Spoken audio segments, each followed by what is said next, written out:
Assalamualaikum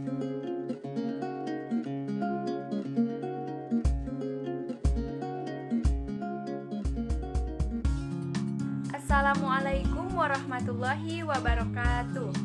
Selamat pagi teman-teman semua. Kembali lagi dengan mata kuliah Sejarah Australia dan Oseania. Di sini kami dengan kelompok 5 yang beranggotakan Dila Maulida Fadilah, Utami Hadianti, dan Devi Novitasari.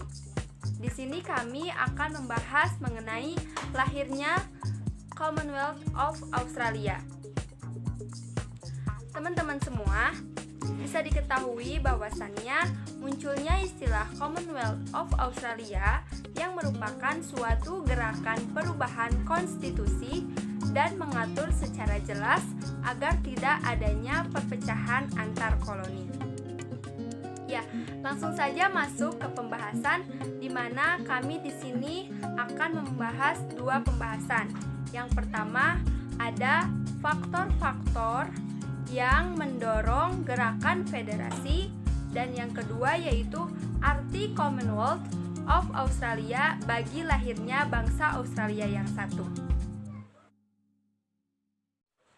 Baik teman-teman semuanya, kita akan masuk kepada pembahasan pertama yaitu mengenai faktor-faktor yang mendorong gerakan federasi. Tetapi sebelum kita mengetahui apa saja sih yang menjadi faktor pendorong gerakan federasi ini, kita harus mengetahui terlebih dahulu bagaimana kondisi dari setiap koloni sebagai dampak dari adanya Australian Colonies Government Act pada tahun 1850 ini.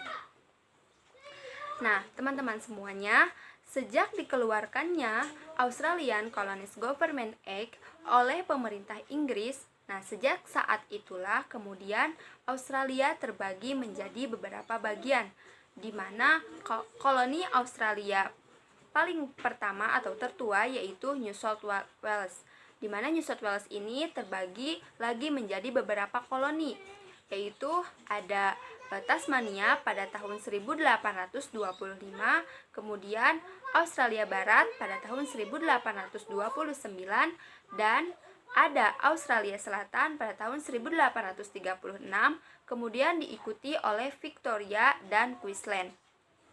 Nah, teman-teman, dari beberapa koloni yang ada di Australia, ternyata setiap koloni ini memiliki sistem pemerintahan yang relatif sama, namun memiliki sistem perekonomian yang berbeda-beda. Sehingga dari kesenjangan inilah untuk mencapai persatuan menjadi hal yang sulit untuk diwujudkan.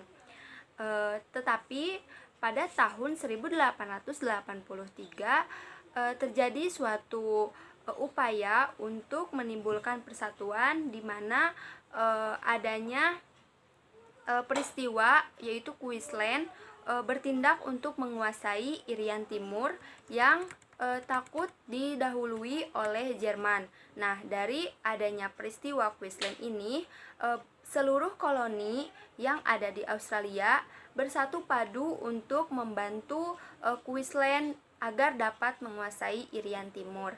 Nah, selain itu pula, sejak tahun 1850 sampai tahun 1900, atas adanya common inconvenience semakin dirasakan oleh penduduk koloni, di mana terutama di sini terlihat dari faktor adanya asal-usul ras yang ditambah dengan betapa kuatnya Inggris untuk mencegah masuknya kekuasaan asing ke Australia. Nah, selain itu pula ada juga semakin pesatnya kebutuhan alat komunikasi, di mana di sini menyebabkan penyambungan jaringan-jaringan baik dari kota maupun wilayah, sehingga Parlemen Inggris di sini menempatkan pemilikan dan pengawasan jasa komunikasi seperti telepon di bawah Colonial Post Office. Nah, selain faktor itu pula ada juga faktor dari bidang olahraga, yaitu pada bidang olahraga tim kriket, di mana tim kriket ini berhasil memperoleh kemenangan atas nama Australia di beberapa pertandingan. Nah, dari sinilah Seluruh rakyat koloni menyambut kemenangannya tersebut secara rasional. Nah, maka dari itu semakin kesini Australia semakin menumbuhkan kesadarannya akan adanya rasa saling membutuhkan. Di sini saya, Devina Pitasari, akan menjelaskan materi faktor-faktor yang mendorong gerakan federasi. Faktor pertama yaitu faktor politik, yang dimana mulai adanya kekuatan Eropa lain di wilayah Pasifik. Contohnya pada tahun 1870, Jerman menguasai Irian Timur Laut, di mana hal ini juga pernah dibahas pada materi sebelumnya, di mana pendudukan Jerman di Irian Timur Laut ini membuat koloni di Inggris di Australia ini merasa cemas, terutama Queensland, yang kemudian mendesak pemerintah Inggris untuk segera menguasai atau menduduki wilayah Irian Timur.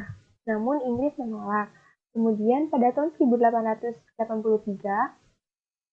kepala pemerintah Queensland yaitu Sir Thomas menunjuk seorang hakim untuk menancapkan bendera Inggris di Irian Timur dan menyatakan bahwa Irian Timur adalah milik Inggris, yang dimana hal ini juga didukung oleh semua koloni Inggris di Australia dan mendesak Inggris untuk segera bertindak.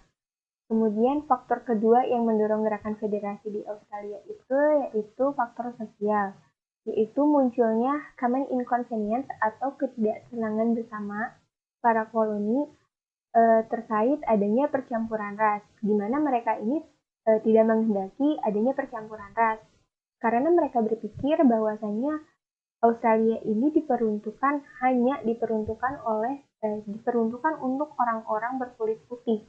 Nah, faktor ketiga itu yaitu faktor keamanan, di mana munculnya kekuatan-kekuatan besar seperti kekuatan Jerman, Rusia, Prancis, dan Jepang ini membuat dirasa akan mengancam keamanan di Australia. Kemudian adanya pembatasan imigrasi yang perlu adanya kebijaksanaan imigrasi. Dan dalam aspek militer, dalam pertahanan dan keamanan, perlu adanya satu komando apabila terjadi serangan terhadap koloni. Yang keempat itu adalah faktor budaya, di mana budaya yang berkembang di Australia itu adalah adanya kebanggaan sebagai orang Australia, yang dimana ini semakin memperkuat keinginan untuk bersatu. Mungkin materi terkait faktor-faktor pendorong gerakan federasi di Australia cukup sekian. Materi selanjutnya akan dijelaskan oleh rekan saya yang bernama Dila. Terima kasih.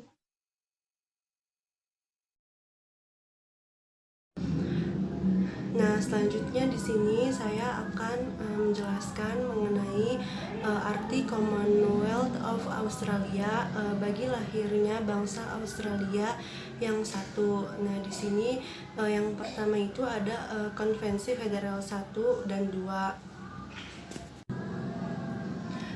Pada tanggal 1 Januari 1901, koloni-koloni tersebut bersatu ke dalam sebuah federasi dan terbentuklah sebuah negara persemakmuran Australia atau yang disebut Commonwealth of Australia. Nah, dengan ibu kota Canberra yang terletak di Australia Capital Territory. Nah, sedangkan kota terbesar dan tertua adalah Sydney, ibu kota negara bagian New South Wales. Nah, pembentukan koloni ini ditetapkan semenjak ditetapkannya federasi. Nah, keinginan untuk membuat federasi sudah dikemukakan sebelum koloni-koloni Australia merdeka, tetapi kurang mendapat tanggapan dari rakyat Australia. Nah, salah satu politisi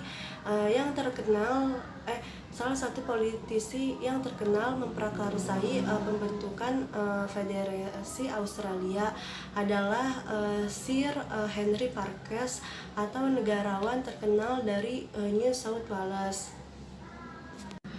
Pada tahun 1889, ia mengusulkan pembentukan Dewan Federal untuk menangani semua masalah yang dihadapi oleh semua koloni. Nah, koloni-koloni Australia menerima usulan dari Henry Parkes tersebut. Nah, kemudian diadakan sebuah pertemuan-pertemuan. Nah, Konvensi Federal 1 dilaksanakan di Sydney pada tahun 1891 yang membahas konstitusi Australia. Nah, ketika rancangan konstitusi disampaikan kepada parlemen di masing-masing koloni, terjadi banyak pertentangan seperti Victoria yang menolak New Zealand dalam federasi. Selanjutnya, sikap New South Wales yang lebih mementingkan kepentingan partai daripada negerinya. Nah, sehingga pengesahan konstitusi federal hasil konvensi 1 itu ditangguhkan. Nah, selanjutnya konvensi federal yang kedua itu dilaksanakan di Adelaide, Sydney. Konvensi federal yang kedua itu dilaksanakan di Adelaide, Sydney, Melbourne pada tahun 1897 sampai 1898 yang membahas tentang yang pertama itu ada penyempurnaan rancangan konstitusi. Nah, yang kedua itu ada sistem pemerintahan federal. Yang ketiga itu ada penetapan nama Commonwealth of Australia. Nah, yang selanjutnya itu ada referendum 1, di mana referendum adalah suatu proses pemungutan suara untuk mengambil sebuah keputusan.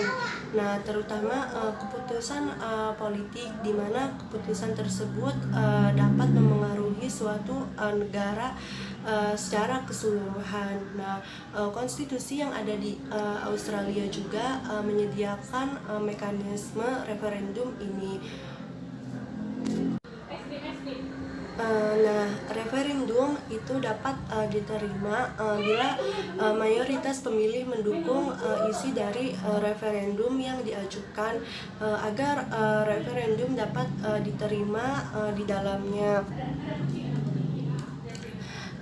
Haruslah terdapat suara 4 negara federal dari 6 negara federal yang ada di Australia. Nah, selain itu, sebelum referendum dapat terjadi, parlemen pun harus mampu melewati rancangan undang-undang yang berisi perubahan yang disarankan oleh konstitusi. Nah, setelah berlakunya konstitusi Australia di tahun 1901, telah terjadi 42 referendum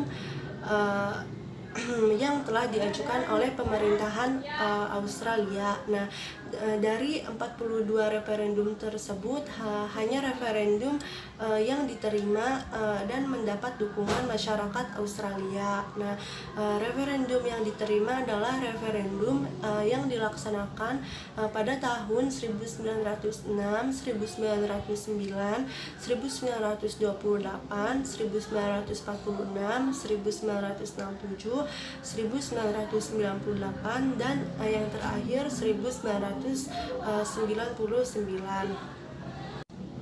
Nah, selanjutnya yaitu referendum 2, di mana pada tanggal 31 Juli 1900 rakyat Australia Barat di referendum memutuskan untuk bergabung dengan Commonwealth of Australia. Nah, akhirnya pada tanggal 17 September 1990 berdasarkan proklamasi, Ratu menyatakan New South Wales, Victoria, Australia Selatan, Queensland, dan Tasmania sepakat untuk bersatu dalam satu federal Commonwealth di bawah mahkota kerajaan Inggris Raya dan Irlandia, dan di bawah konstitusi itu didirikan.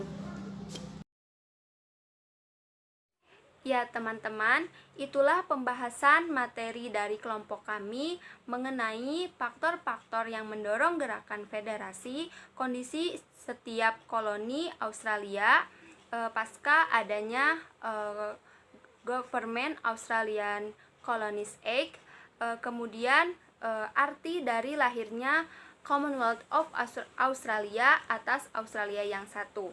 Untuk teman-teman semua, apabila ada materi yang kurang penjelasannya dari kami atau kurang dipahami atau ada pertanyaan, bisa teman-teman pertanyakan di kolom komentar di bawah ini, dan teman-teman juga bisa dipertanyakan nanti di pertemuan perkuliahan esok hari. Terima kasih teman-teman atas perhatiannya. Kami ucapkan mohon maaf yang sebesar-besarnya bila ada kesalahan kata. Terima kasih. Wassalamualaikum warahmatullahi wabarakatuh.